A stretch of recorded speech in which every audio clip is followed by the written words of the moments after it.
How does someone who can't hear a single note play a piano concerto that moves an entire concert hall to tears?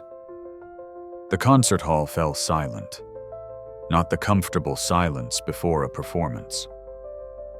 This was different, uncomfortable, heavy with doubt. A young woman walked toward the grand piano under the spotlight. Her steps were measured, confident. But the audience shifted in their seats.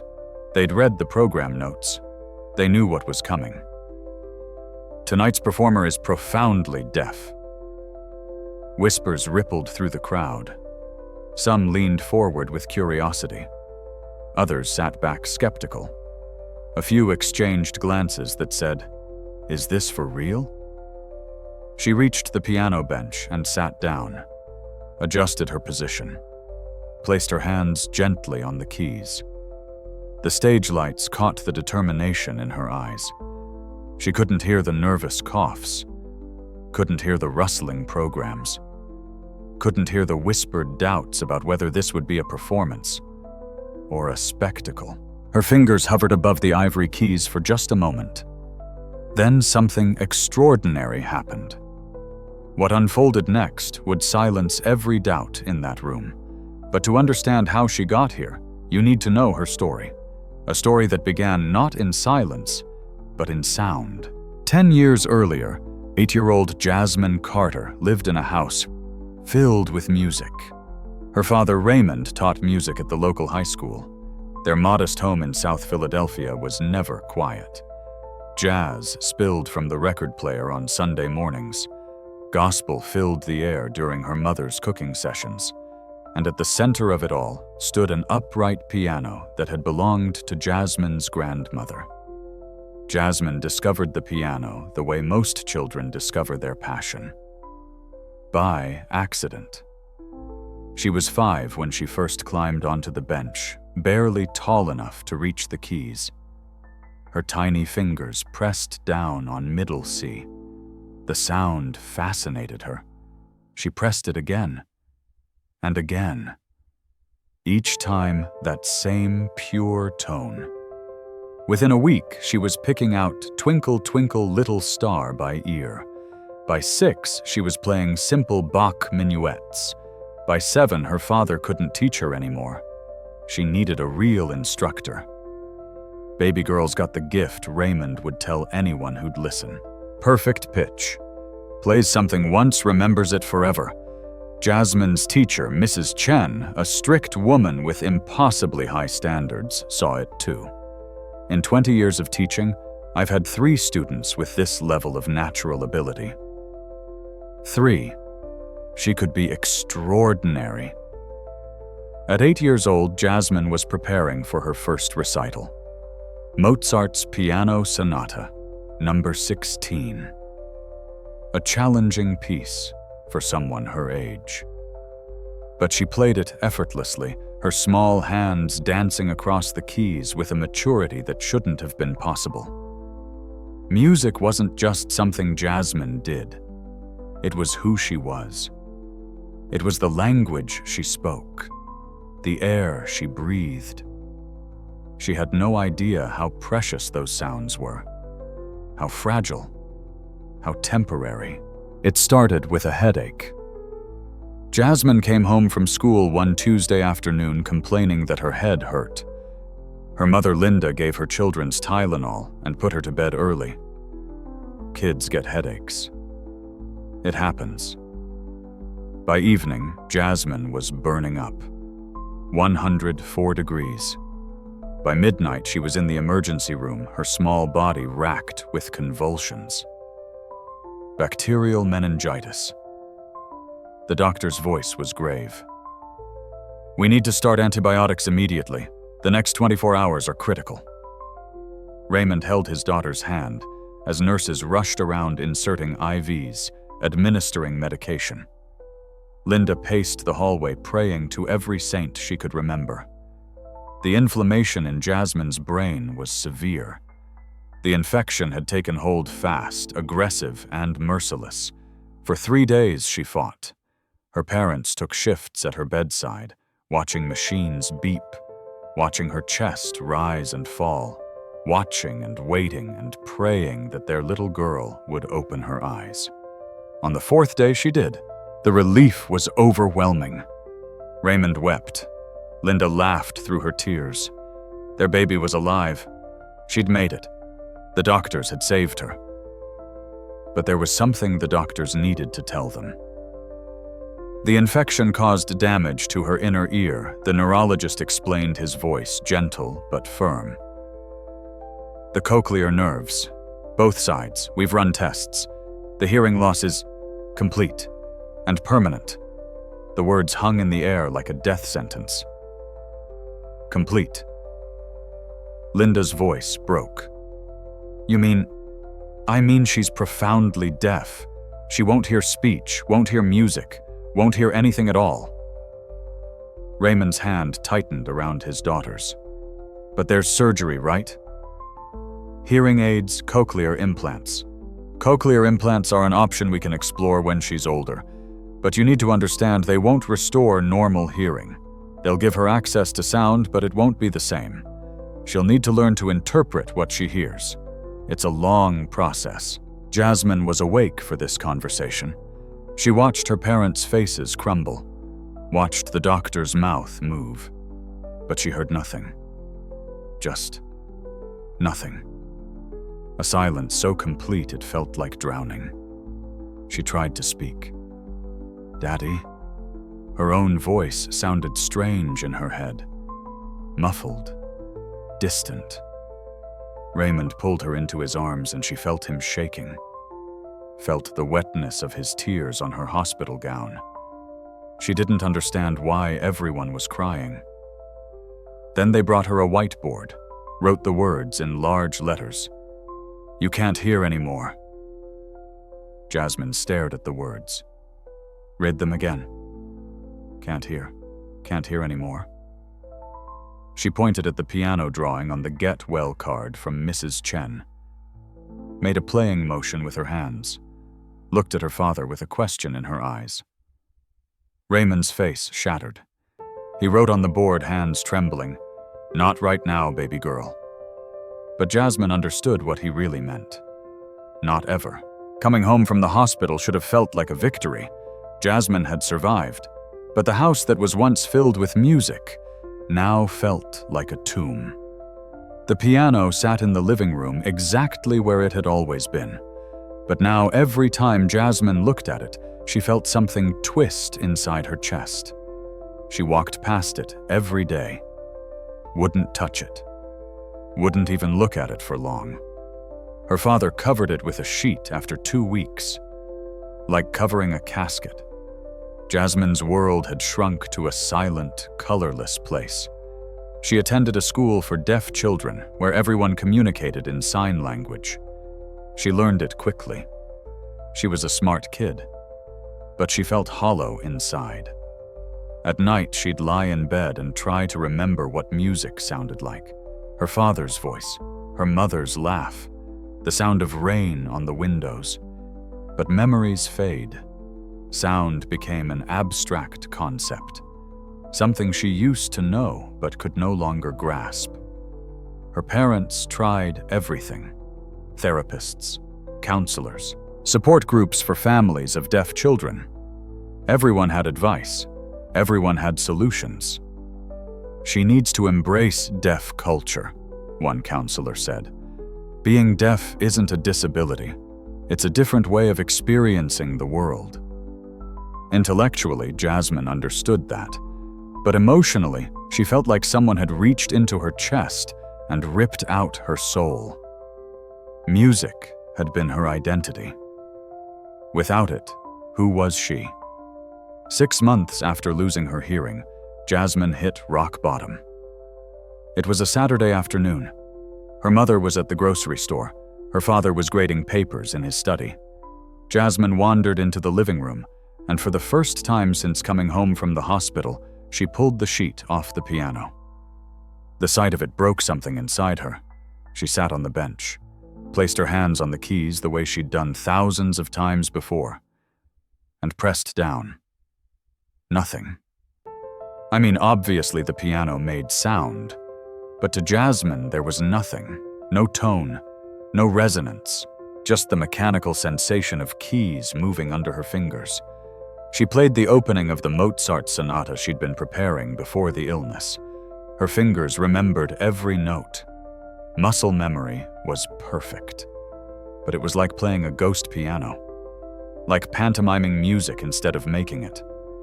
Tears streamed down her face. She played faster, harder, desperate to feel something. Anything.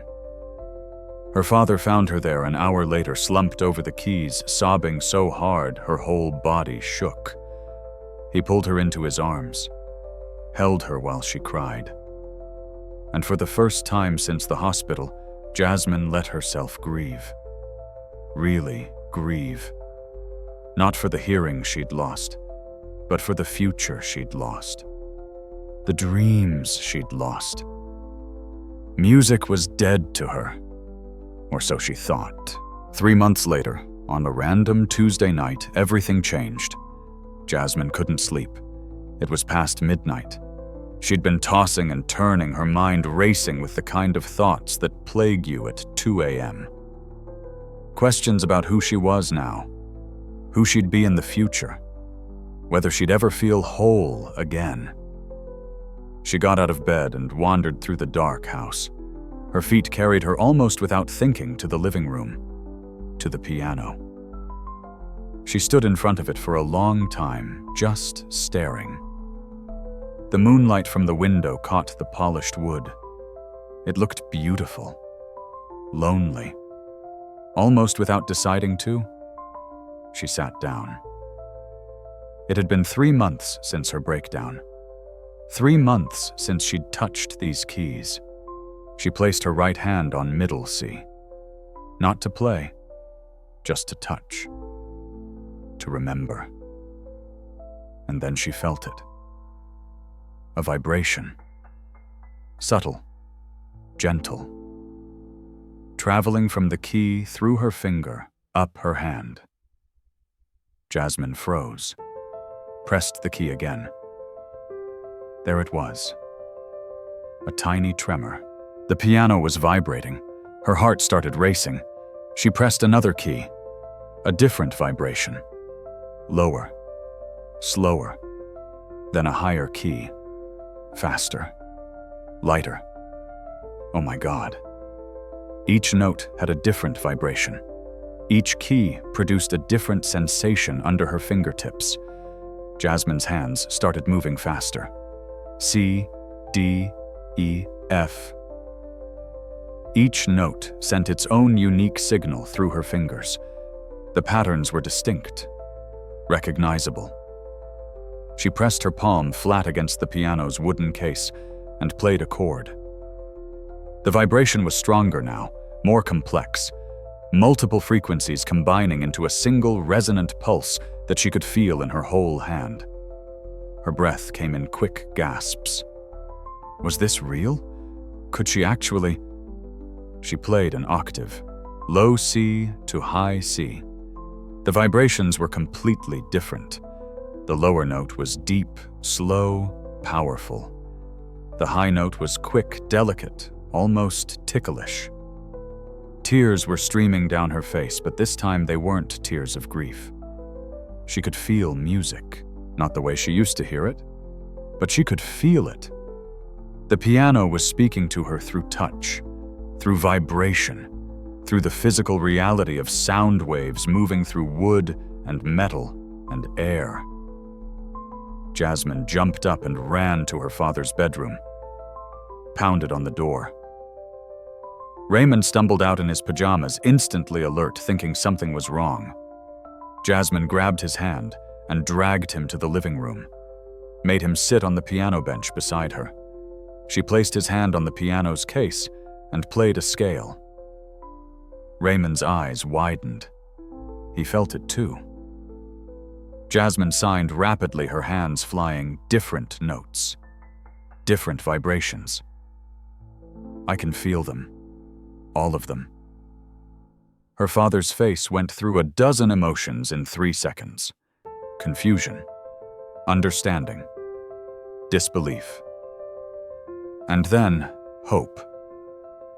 He played a simple melody, a lullaby he used to sing to her when she was little.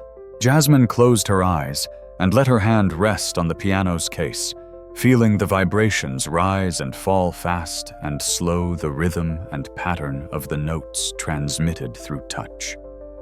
And for the first time in 9 months, Jasmine smiled. Really smiled.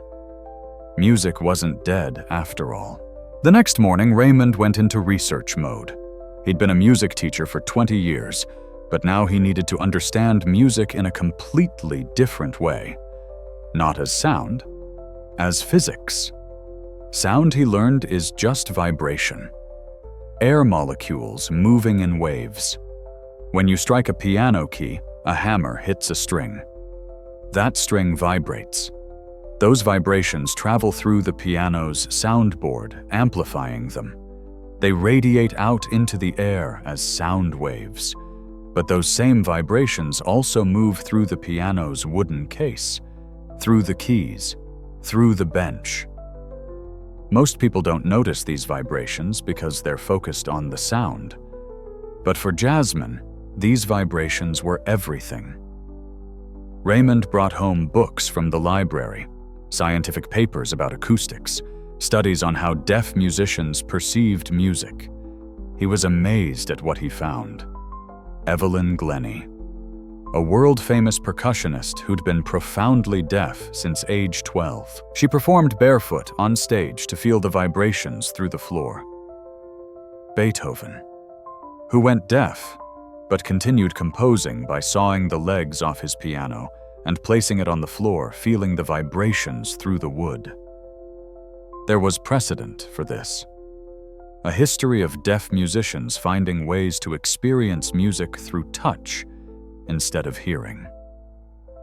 Father and daughter spent hours at the piano experimenting. They discovered that lower notes produced slower, deeper vibrations. You could feel them in your whole body if you positioned yourself right. High notes were faster, lighter, almost like a tickle in your fingertips. Loud dynamics produced stronger vibrations. Soft dynamics were more subtle. When Jasmine played a chord, she could feel multiple vibrations at once. Her brain started learning to process these patterns to distinguish between a major chord and a minor chord based purely on how they felt. Every note has a signature, Raymond explained to her, signing as he spoke. A unique vibration pattern. You're learning to read music through your sense of touch. Jasmine practiced for hours every day, not playing songs yet, just exploring, pressing keys, feeling vibrations, building a mental map. Low C felt like this. Middle C felt like that. High C was completely different. She'd place her left hand on the piano's case and play scales with her right hand, training herself to recognize intervals. A fifth felt different from a fourth. An octave had a special quality, the higher note's vibration harmonizing with the lower. After 2 weeks of this exploration, Jasmine signed to her father, "I want to play music again." Raymond's eyes filled with tears. "Are you sure, baby girl?" She nodded. Determined. Fierce. "Then we're going to need help." Finding a piano teacher willing to take on a deaf student was harder than Raymond anticipated. He made 15 phone calls, sent dozens of emails, reached out to every music instructor in Philadelphia. Most said no immediately. "I wouldn't even know where to start. How can I teach someone who can't hear? I'm sorry, but I don't have experience with special needs." Raymond gritted his teeth at that last one. His daughter wasn't special needs. She was a pianist who needed a teacher willing to think differently. Finally, he got a call back from someone unexpected. Helen McAllister, a 72-year-old retired concert pianist who'd taught at Curtis Institute of Music for 40 years. She'd heard about Jasmine from a colleague and wanted to meet her. The interview took place in Helen's home studio, a converted sunroom filled with natural light and 2 grand pianos. Helen was a small woman with silver hair pulled back in a bun and eyes that missed nothing. She watched Jasmine sit at the piano, watched her place her hands on the keys with the reverence of someone approaching something sacred. "Play me something," Helen signed. She'd learned ASL years ago to communicate with a deaf colleague. "Anything you remember." Jasmine played the opening bars of the Mozart sonata she'd been learning before the meningitis. Her fingers remembered. But without the ability to hear herself, she had no idea if she was playing the right dynamics, the right tempo, the right expression. When she finished, she looked at Helen nervously. Helen's face was thoughtful. "Your technique is still there?" "Muscle memory. But you're playing like a machine. No musicality. Because you can't hear yourself." Jasmine's face fell. However, Helen continued to smile, playing at the corners of her mouth. "I've been thinking about this ever since your father called. And I believe we can do something remarkable here. But you need to understand this will be the hardest thing you've ever done." Jasmine signed back. "I don't care. I need music." Helen studied her for a long moment, then nodded. "All right. But we're not going to learn piano the traditional way. We're going to create an entirely new method, one that's never been tried before. Are you ready for that?" "Yes." "It will take years. You'll have to learn everything differently. Memorize every piece completely before you can play it with any expression. Use vibration muscle memory and visual feedback instead of your ears. It will be frustrating. You'll want to quit. Can you commit to that?" Jasmine didn't hesitate.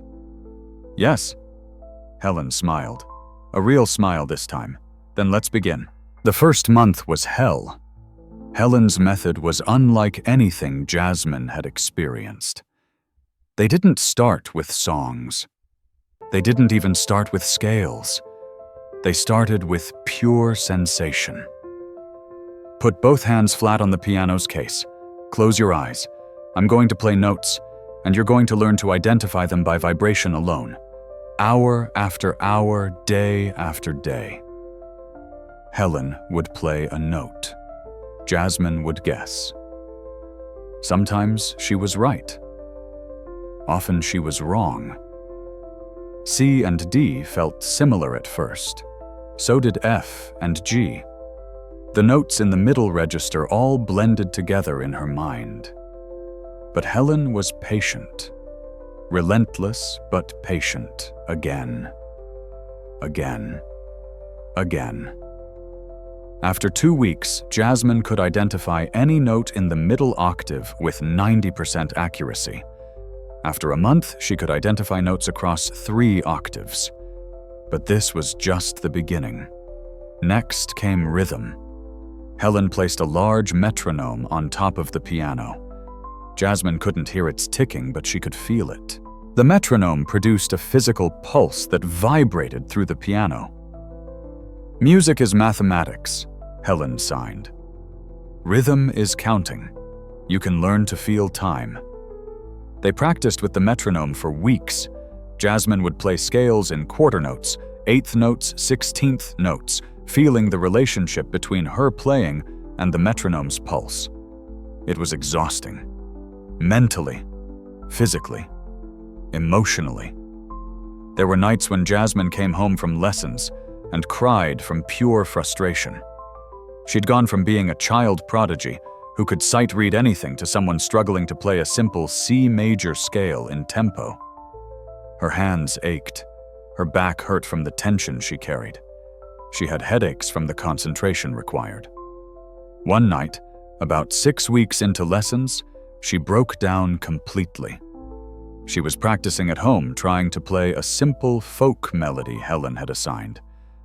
But she kept losing the rhythm, kept hitting wrong notes because she couldn't hear her mistakes, couldn't feel the vibrations clearly enough to know if she was playing the right notes. She slammed her hands down on the keys, pushed away from the piano, slumped on the floor and sobbed. Raymond found her there. He sat down beside her, pulling her into his arms. "I can't do this," she signed through her tears. "It's too hard. I'll never be able to really play again." Her father held her for a long time. Then he gently lifted her chin so she was looking at him. He signed slowly, deliberately, progress, not perfection. "Remember when you first learned to read, couldn't do it. Too hard. But you didn't quit. Now you read books I can't understand. This is the same." Jasmine wiped her eyes. "You're not trying to get back to where you were," he continued. "You're learning to be something new, something different, maybe something even better." She wanted to believe him, but the doubt was so heavy. Still, the next day she went back to the piano, placed her hands on the keys, started again. 3 months into training, something clicked. Jasmine was practicing a simple Bach minuet, one she'd played 100 times before losing her hearing. Her hands knew it. But now she was learning to feel it. She'd played through it a dozen times that morning, focusing on the vibrations, the patterns, the muscle memory. And then, on the 13th repetition, everything aligned. Her fingers moved across the keys, and she could feel the melody. Not just individual notes, but the shape of the musical phrase. The way notes connected to each other. The flow. It was like suddenly being able to read a language you'd been staring at for months without comprehension. When she finished, she looked up to find Helen watching her with tears in her eyes. That was it. Helen signed. That was music. From that point forward, progress accelerated. Jasmine developed her own system for learning pieces. First, she'd study the sheet music visually, analyzing the structure. Then she'd watch videos of pianists playing the piece, studying their hand positions, their movements, their body language. Helen would play the piece on a second piano, while Jasmine placed her hands on the soundboard, feeling the complete piece as a series of vibrations. She'd memorize the patterns, the rhythm, the dynamics translated into stronger or softer vibrations. Then came the painstaking process of learning it on her own piano. Section by section, phrase by phrase, note by note. Every piece had to be completely memorized. She couldn't sight read anymore, couldn't make corrections on the fly by listening. Every single note had to be in her muscle memory, every dynamic choice deliberate, every tempo decision made in advance.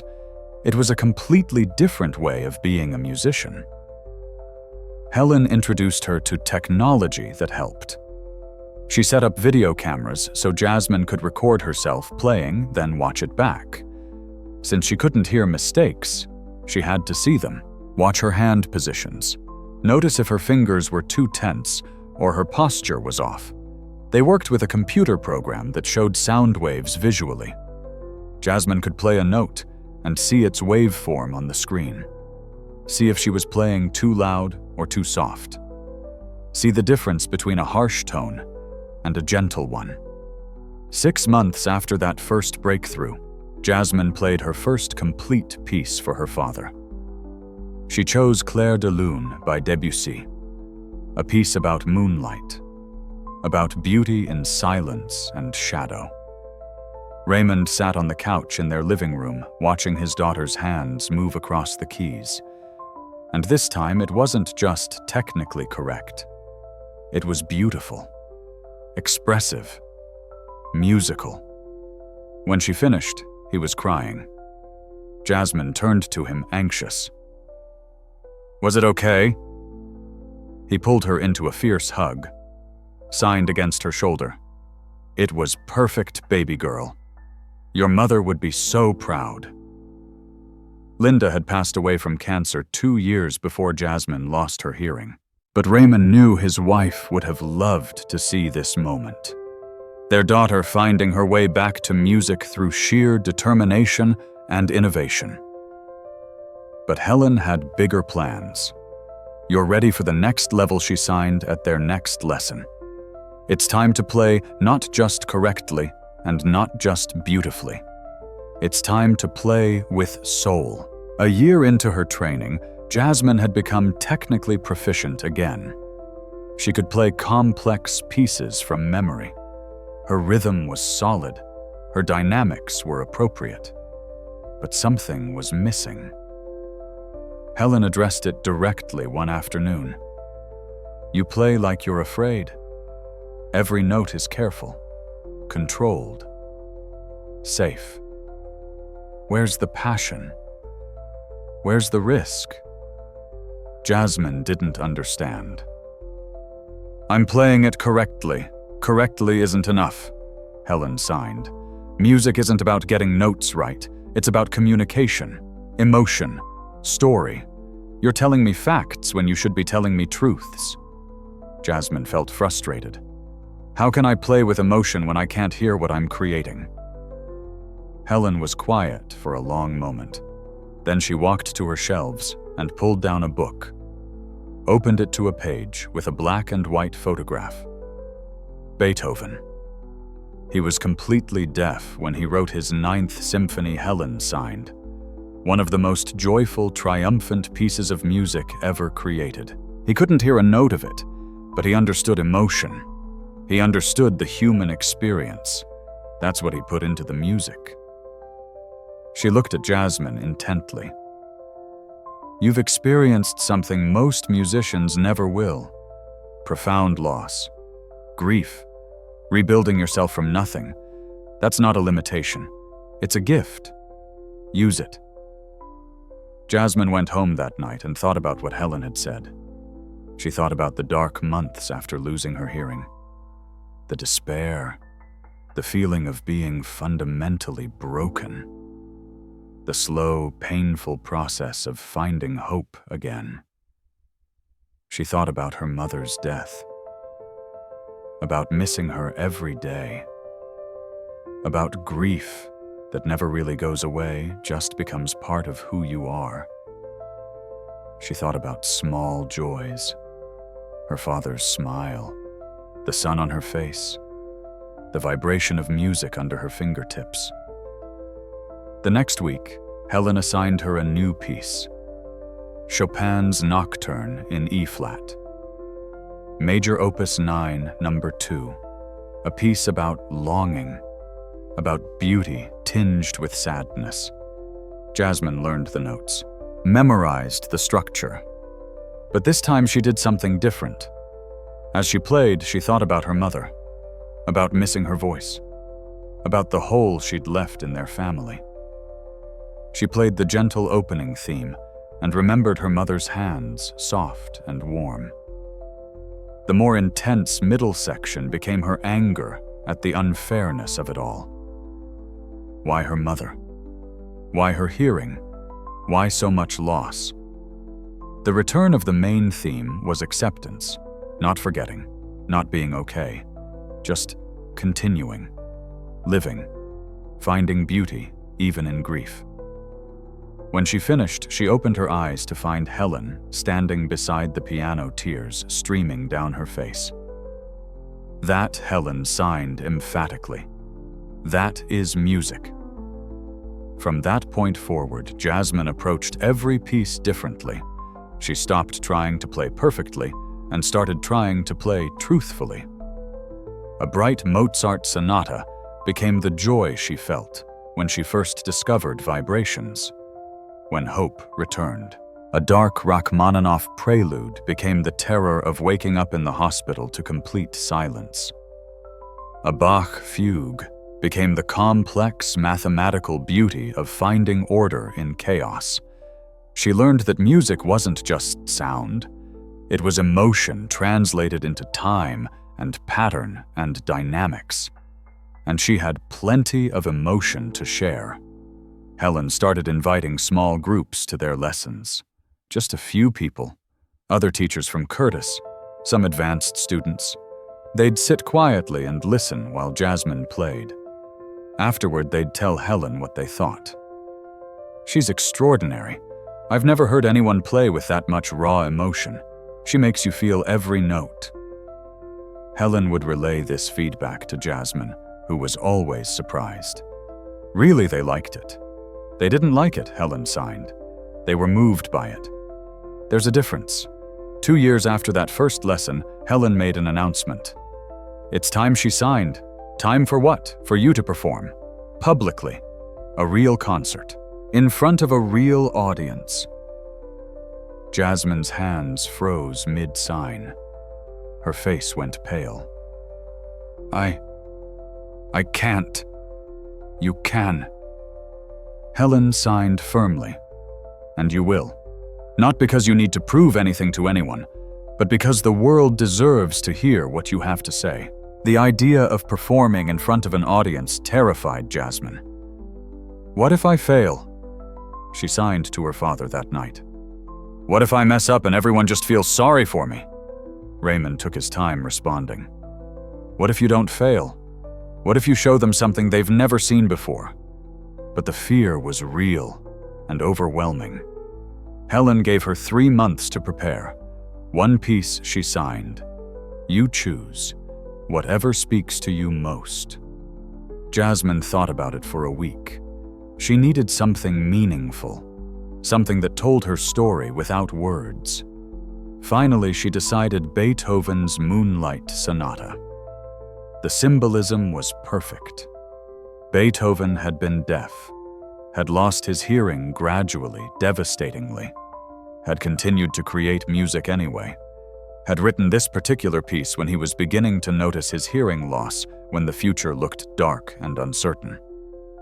If anyone would understand her journey, it was Beethoven. Helen approved the choice immediately. It's perfect. But you know it's a challenging piece, especially the 3rd movement. Jasmine nodded. She knew. The 1st movement was beautiful and melancholic. The 2nd was gentle and lyrical. But the 3rd movement was a technical monster. Fast, furious, demanding both precision and passion. She had 3 months to make it perfect. The practice regimen was intense. 4 hours a day, minimum. Every day. No exceptions. She'd start each session by playing through the entire piece, slowly checking every note, every dynamic, every phrase, making sure her muscle memory was flawless. Then she'd work on problem sections. The tricky runs in the 3rd movement. The voicing in the 1st movement, where the melody had to sing above the accompaniment. She'd practice with the metronome. Without the metronome. With her eyes closed. With video recording herself from multiple angles. Helen came to her house twice a week for coaching sessions. They'd go through this piece measure by measure, Helen playing it on a 2nd keyboard, so Jasmine could feel the vibrations, could understand the musical shape Helen was creating. Here you're rushing. Helen would sign. Feel how I'm stretching the time just slightly. That creates tension. This chord needs more weight. Press deeper. Feel the vibration get richer. Your left hand is overpowering your right. The melody must sing. As the concert date approached, Jasmine's anxiety grew. She started having nightmares.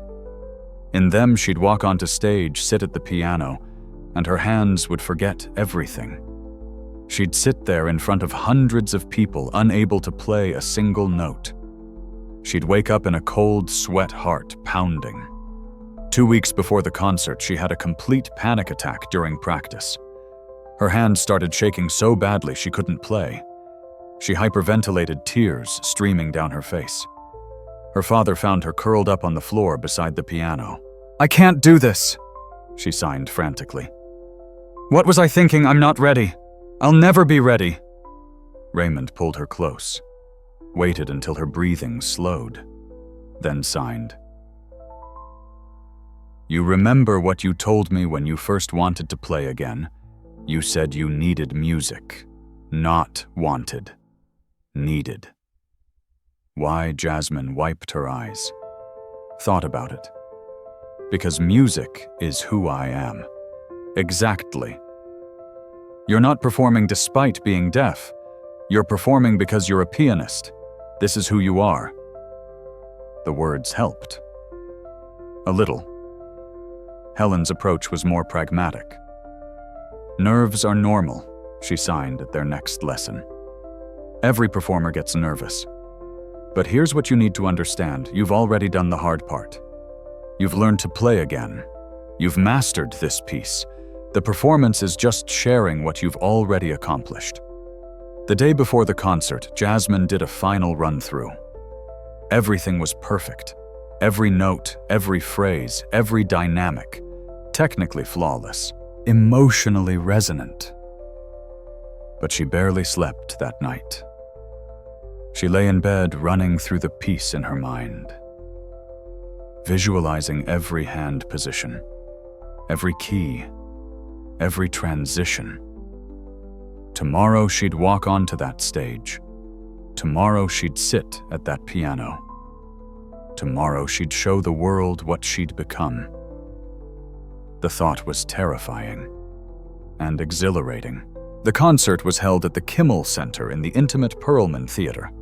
300 seats. Helen had connections from her years at Curtis and had arranged everything. Jasmine arrived 2 hours early. She needed to familiarize herself with the piano. Every instrument was different. Every piano had its own voice, its own responsiveness, its own vibration patterns. She sat at the Steinway Grand and played scales, getting used to the action. The keys were slightly heavier than her piano at home.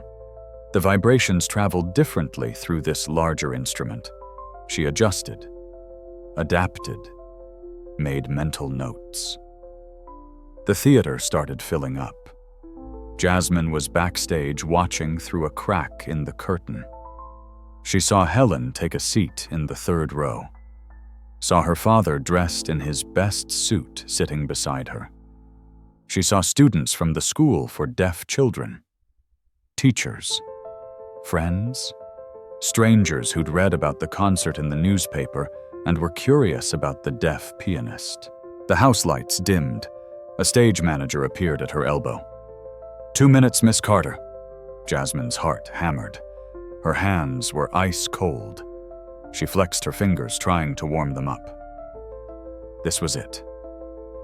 The stage manager gave her a thumbs up. Jasmine walked to the edge of the stage, waiting for her cue.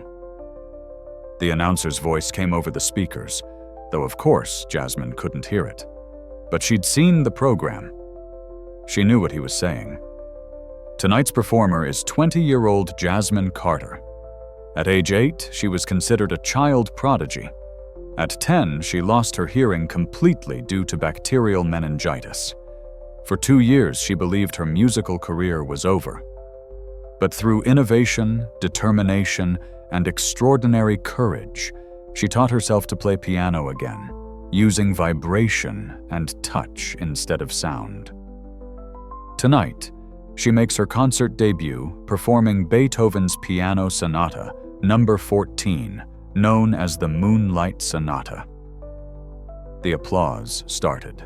Jasmine couldn't hear it, but she could see the audience's hands moving, could feel the vibration of hundreds of people clapping through the stage floor. She took a deep breath, stepped into the light. The walk to the piano felt like miles. The spotlight was bright, hot. She couldn't see individual faces in the audience, just a dark mass of people watching her, judging her. No, she pushed that thought away. They weren't judging. They were waiting, hoping. She reached the piano bench, sat down, adjusted her position exactly the way she'd practiced, placed her hands on her lap, took 3 slow breaths. She looked at the piano keys. Black and white, familiar friends. Then she placed her hands on the keys. The audience fell completely silent, the kind of silence that has weight.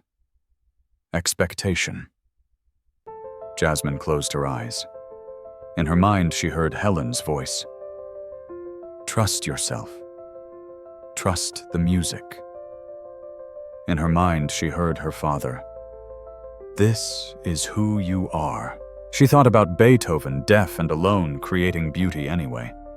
She thought about her mother, who would never hear her play again.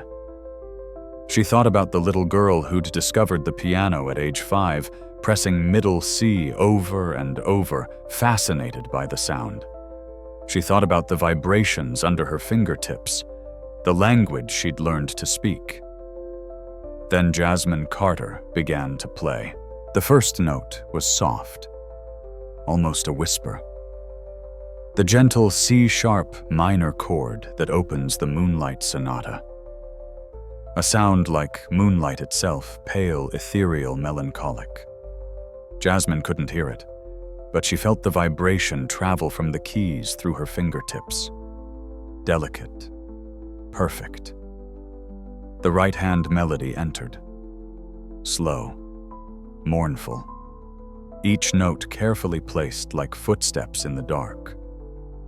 This movement was marked adagio sostenuto, slow and sustained. Every note had to breathe, had to live in its own space. Jasmine's hands moved with absolute certainty. She'd played this passage thousands of times. Her muscle memory was flawless. But more than that, she understood it. This was the sound of loss, of longing, of beauty tinged with sadness. This was every night she'd lain awake after losing her hearing, missing the sounds she'd taken for granted. This was her mother's absence, a permanent silence she'd never get used to. The left hand provided a steady pulse, triplet eighth notes, constant like a heartbeat. The right hand sang above it, the melody rising and falling like breath. In the audience, people leaned forward unconsciously. They'd come expecting. What?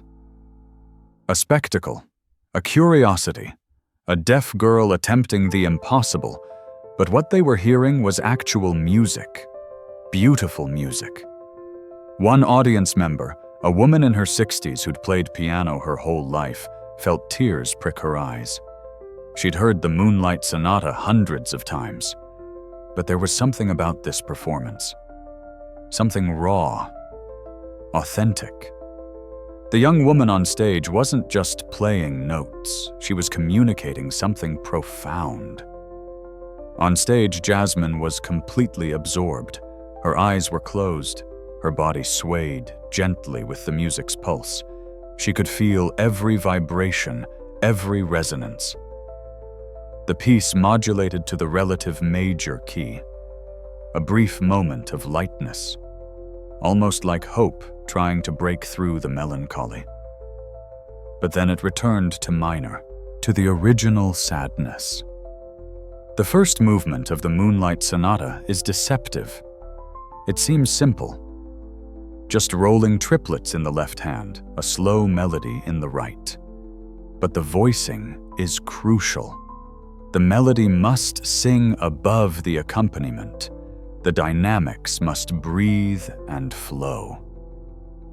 Jasmine had worked on this balance for months, making sure her left hand never overpowered her right, making sure each note of the melody was shaped, given its own weight and color. She couldn't hear the result, but she could feel it. Feel when the vibrations balanced correctly. Feel when the melody emerged clear and strong. The movement built to its emotional climax. A series of yearning phrases reaching upward, seeking resolution that never quite comes. Then it began to descend, to accept, to release.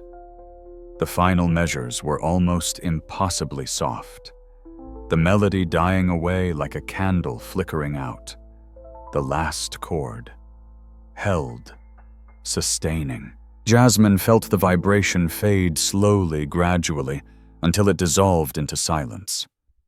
She held her hands still on the keys for 3 full seconds, the way the piece demanded, the way she'd practiced, then released. Brief pause before the second movement.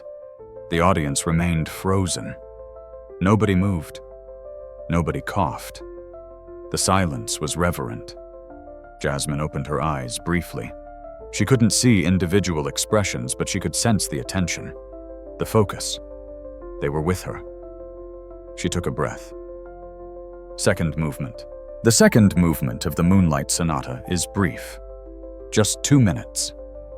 A gentle interlude between the melancholy of the first movement and the storm of the third. It's marked allegretto, a little bit quick, almost dance-like. Where the first movement was about sadness, the second is about gentle joy. Simple, almost naive, like a child's music box. Jasmine played the opening phrase, a sweet melody in D-flat major, innocent, tender. This movement required a completely different touch. Where the first movement was sustained and flowing, this needed to be lighter, more detached. Each note a distinct sound. She'd practiced the articulation endlessly, how to make the piano sing in short phrases instead of long lines. The melody passed between her hands, right hand, then left hand echoing, like a conversation, like two people sharing a moment of quiet happiness. In her mind, Jasmine thought about the good memories, her mother teaching her to bake, her father's terrible jokes, the first time she felt a vibration and realized music wasn't lost forever. Small joys, precious moments, the things that make life bearable even when the big picture is hard. The middle section modulated through different keys, a bit of complexity, a bit of shadow, but always returning to that simple, sweet melody. This movement was the eye of the storm, a moment of peace before the chaos. Jasmine played it with tenderness, with care, not rushing, letting each phrase breathe. In the audience, people relaxed slightly. After the intensity of the first movement, this felt like an exhale, a reminder that beauty doesn't always have to be tragic. An older man in the back row himself, a retired music professor, was astounded. The young woman's phrasing was exquisite, the way she shaped each melodic line, the way she balanced the voices when the melody passed between hands. You couldn't teach that. That was innate musicality. The second movement came to its gentle close, a soft landing on the tonic chord. Jasmine held it for just a moment. Then, without pause, she dove into the third movement. The third movement of the Moonlight Sonata is nicknamed presto agitato, fast and agitated. It's a complete transformation. Where the first two movements were introspective and gentle, this is fury unleashed. Jasmine's hands flew across the keyboard, rapid arpeggios in C-sharp minor, cascading up and down the piano, relentless, driving, like a thunderstorm. This was technically the most challenging part of the piece, fast passages that required absolute precision. Octaves in the left hand, while the right hand played intricate patterns. Hand crossings, wide leaps. But Jasmine had practiced every measure until her hands could play it in her sleep. More than that, she understood what this movement was about. This was rage, frustration, the refusal to accept limitations, the fight against unfairness. This was every moment she'd wanted to scream at the universe for taking her hearing, for taking her mother, for making everything so impossibly hard. Her hands pounded the keys with controlled fury. The vibrations were intense now. Powerful. She could feel them through her whole body. The piece raced forward, never stopping, never resting. The relentless 16th notes like heartbeats, like running, like fighting. In the audience, people sat transfixed. This wasn't just a technical display. This was catharsis happening in real time. Helen, sitting in the third row, had tears streaming down her face. She'd taught for 40 years. She'd trained dozens of concert pianists. But she'd never seen anything like this. This was why music existed. not to be perfect, but to be true. The piece built and built, higher, faster, more intense. Jasmine's face was fierce, determined. Every ounce of her being focused on these notes. The climax approached, a series of crashing chords, the musical equivalent of someone shouting, "No, I will not surrender." Then the famous descending chromatic scale. Both hands in octaves racing down the keyboard in a dizzying rush, and the final cadence, hammered out with absolute conviction. C sharp, E, G sharp, C sharp, the tonic chord, resolution. Not gentle, not peaceful, but defiant. This is who I am, the chords seemed to say. This is what I've become. The final C sharp in the bass, deep, resonant. Jasmine pressed the key and held it. Felt the vibration travel through the piano, through the bench, through her entire body. She held it until the vibration completely died away. Then lifted her hands, placed them in her lap, opened her eyes, and the world exploded. The audience erupted to their feet, all 300 people, simultaneously. Applause thundered through the theater. People were shouting, crying, waving their arms. Jasmine couldn't hear any of it, but she felt it. The vibrations through the stage floor were immense. The whole building seemed to shake with the force of 300 people's hands clapping, feet stomping, voices shouting. She stood on shaky legs, turned to face the audience, saw everyone standing, saw tears on countless faces, saw her father in the third row openly sobbing, signing, "I love you, I love you, I love you." Saw Helen, her teacher, her guide, pressing her hand to her heart. Saw strangers who'd come out of curiosity, now moved beyond words. Jasmine bowed, deeply, gratefully. The ovation continued, and continued, and continued. 2 minutes, 3 minutes, 5 minutes. People didn't want to stop, didn't want the moment to end. Finally, Jasmine bowed again and walked off stage. Backstage, she collapsed into a chair, her whole body shaking, hands trembling, tears streaming down her face. She'd done it. She'd actually done it. Helen found her first, pulled her into a fierce embrace. When she pulled back, she signed, "You have no idea what you just did. That was one of the most extraordinary performances I've ever witnessed, and I've witnessed thousands." Then her father was there, wrapping her in his arms, both of them crying too hard to sign.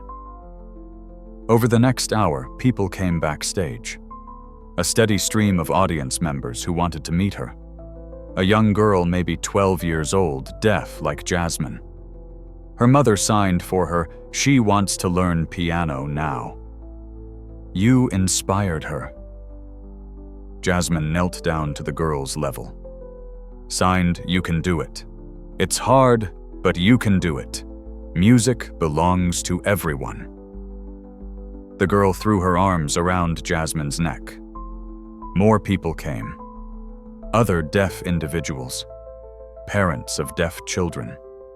Musicians. Teachers. Strangers who'd been moved to tears. "You showed me something I didn't think was possible. My son is deaf and I never thought he could pursue music. You've given us hope. That was the most beautiful thing I've ever heard." Jasmine was overwhelmed, exhausted, exhilarated. Finally, the crowd thinned. The theater emptied. She found herself alone on the stage, sitting at the piano where she'd just performed. She placed her hands on the keys, played a single note. Middle C, felt the vibration, smiled. This was her voice. This was her language. This was her song. And she'd just proven that silence could sing. 3 days after the concert, Jasmine sat with her father at their kitchen table, reading reviews. The Philadelphia Inquirer, Jasmine Carter's debut performance, was nothing short of miraculous. Her interpretation of Beethoven's Moonlight Sonata was technically flawless and emotionally devastating. The Classical Music Review. In a world of countless piano performances, Carter's stands out not because she is deaf, but because she is extraordinary. She has redefined what it means to be a musician. Local news stations had covered the story. Deaf pianist brings audience to tears. The video footage showed the standing ovation, the emotional reactions. But for Jasmine, the most meaningful responses came from the deaf community. She'd received hundreds of messages through social media, from deaf individuals around the world who'd seen the videos, who'd been inspired. "I thought I could never be a musician. You proved me wrong. My daughter is deaf, and you've shown her she can do anything. Thank you for representing us, not as disabled, but as differently abled." Jasmine had never set out to be an inspiration. She'd just wanted to play music again. For herself. For her own survival. But she was learning that her story was bigger than her. A week later, she gave her first interview. A reporter asked her, "What would you say to others facing seemingly impossible obstacles?" Jasmine thought carefully before signing her response, which the interpreter voiced, "I would say that limitations are real. I can't hear. That's a fact. But limitations don't have to be endings. They can be new beginnings. When I lost my hearing, I thought I lost music. But what I actually lost was one way of experiencing music. I had to find a new way. And in doing that, I discovered things about music I never understood before." She paused, gathering her thoughts. We spend so much time focusing on what we've lost that we miss what we might gain. Silence taught me to feel music in my bones. Loss taught me to appreciate every moment of joy. Struggle taught me that I'm stronger than I knew. Those aren't consolation prizes. Those are gifts. The reporter's eyes were moist. "What's next for you?" Jasmine smiled. "More music, always more music. I'm going to perform. I'm going to teach. I'm going to show other deaf kids that they can do this too if they want to. Because music isn't just for people who can hear. Music is for anyone who feels." 2 months later, Jasmine gave a concert at the Pennsylvania School for the Deaf. The auditorium was packed with deaf students, their families' teachers. She played a shorter program this time. Some Chopin, some Debussy, a modern piece by a deaf composer. And at the end, she invited questions. The students signed to her eagerly. "How do you know if you're playing the right notes? Does it make you sad that you can't hear? Can I learn piano too?" To the last question, she answered, "Yes. Absolutely yes. If you want to make music, you can find a way. It might not be the traditional way. It might be harder than you expect. But if music calls to you, you answer, however you can." A young boy, maybe 7 years old, raised his hand, signed shyly, "Did you ever want to give up?" Jasmine nodded. "All the time, especially at the beginning. There were days I cried because it was so hard. Days I thought I'd never be able to do it. But then I'd remember why I started. Because I needed music in my life. And need is powerful. Need keeps you going even when want isn't enough." The boy nodded solemnly. Then signed, "I want to play drums." Jasmine grinned. "Then you should play drums. Drums are all about vibration. You'll be amazing." That night back home, Jasmine sat at her piano. The house was quiet. Her father was asleep. She placed her hands on the keys and played. Not for an audience, not for practice, just for herself. She played the first movement of the Moonlight Sonata again. the piece that had changed everything. But this time she played it differently, with peace instead of melancholy, with acceptance instead of longing. She'd spent so many years mourning what she'd lost, the sounds she'd never hear again. Her mother's voice, music the way she'd first known it. But tonight, playing in the quiet darkness of her living room, she realized something. She hadn't lost music. She'd found a new kind of music. A music that lived in vibration and touch, in dedication and innovation, in refusing to let circumstances define her possibilities. A music that was uniquely hers. The final chord resonated under her fingers.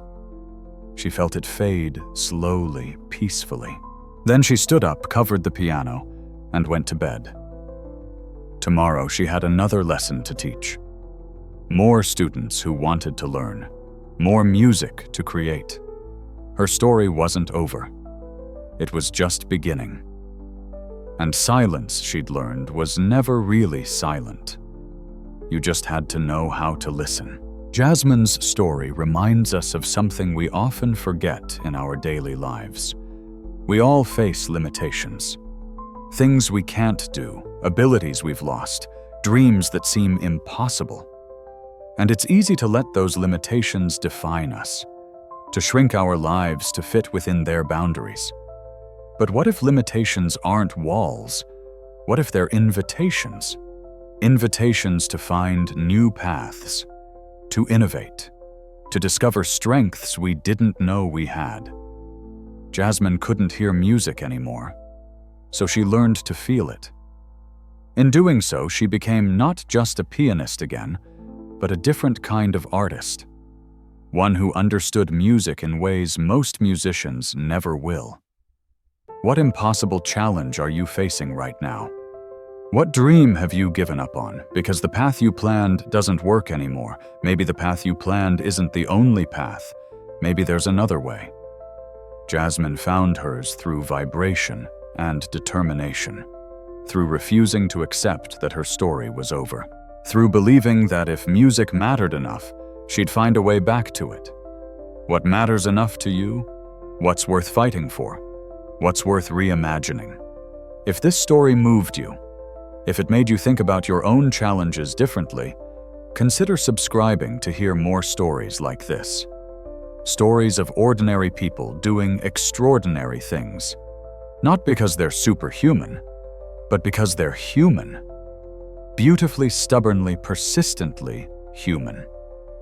We all have a symphony inside us, a story to tell, a gift to share. The only question is, will you let it play, or will you let silence be the end of the story? Instead of the beginning of a new one,